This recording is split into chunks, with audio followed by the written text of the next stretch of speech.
General फैज़ जो हैं वो कुछ ऐसे सियासतदान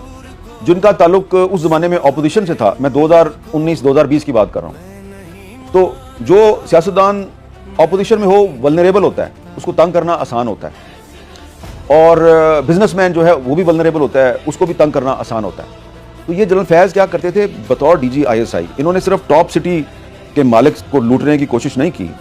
इन्होंने और भी बहुत से जो बिजनेसमैन हैं उनको प्रेशराइज करके उनसे अरबों रुपए उनसे लूटे, जबरदस्ती छीने। और उन्हीं में एक अहम सियासी शख्सियत जो कि इस वक्त सेनेटर है, ताल्लुक उसका मुस्लिम लीग नून से, इन्होंने उनको भी ब्लैकमेल किया और उनके खिलाफ एक झूठा मुकदमा बनवाकर और उनसे भी पैसे लिए। और फिर जब उनके बेटे की शादी आई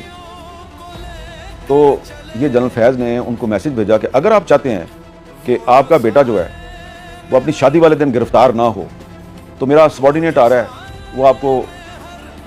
रकम बताएगा, आपने उसको रकम देनी है। और आप जानते हैं कितनी रकम ली? सिर्फ उस सियासतदान के बेटे को अपनी शादी में शिरकत की इजाज़त पे इन्होंने 13 करोड़ रुपया वसूल किया उससे, ज़बरदस्ती ज़बरदस्ती। अब क्या करते वो साहब, उन्होंने दे दिया।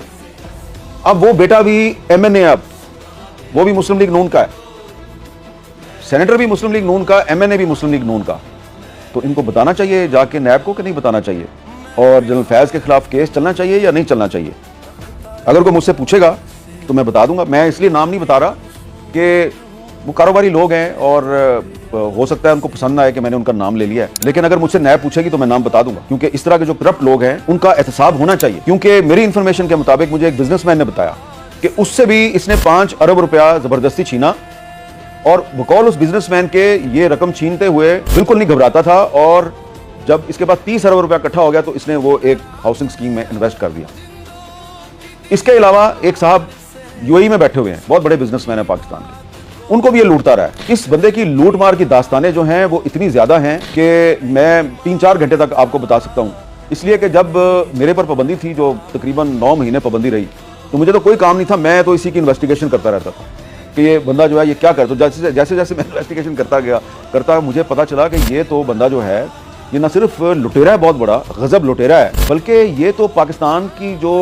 सियासत है उस पर भी कब्जा करना चाहता है, ये आइन भी मुअत्तल करना चाहता है, ये पार्लिमानी निज़ाम हुकूमत ख़त्म करके ये पाकिस्तान में सदारती निज़ाम लाना चाहता है। और फिर ये जो बैकडोर चैनल से जो इंडिया के साथ मामला चल रहे थे, वो मोदी साहब को भी जो पाकिस्तान के दौरे पर राज़ी किया गया, उस पर शाह महमूद कुरैशी साहब के बड़े तहफ़्फ़ुज़ात थे। कश्मीर का मसला 15 साल के लिए फ्रीज करना, इसराइल के साथ दोस्ती की कोशिशें, इन सारे मामलात में जनरल बाजवा साहब का नाम आता है, लेकिन जो पीछे एक साइलेंट ऑपरेटर था वो जनरल फैज़ था। और जनरल फैज़ को बहुत सी जो गैर मुल्की ताकतें हैं उनकी भी आशीर्वाद हासिल थी, और इसीलिए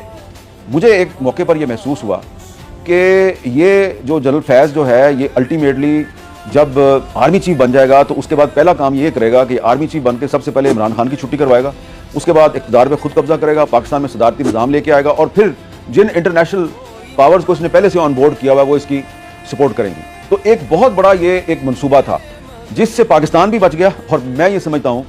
कि इन दी लॉन्ग रन तहरीक इंसाफ भी बच गई है। लेकिन अभी इन दी शॉर्ट रन जब जनरल फैज़ की सियासत में मुदाखलत के मामलात डिस्कस होंगे तो तहरीक इंसाफ का नाम आएगा, इसलिए कि जो 9 मई को जो कुछ भी हुआ था वो फौज के अंदर एक बगावत करवाने की साजिश थी।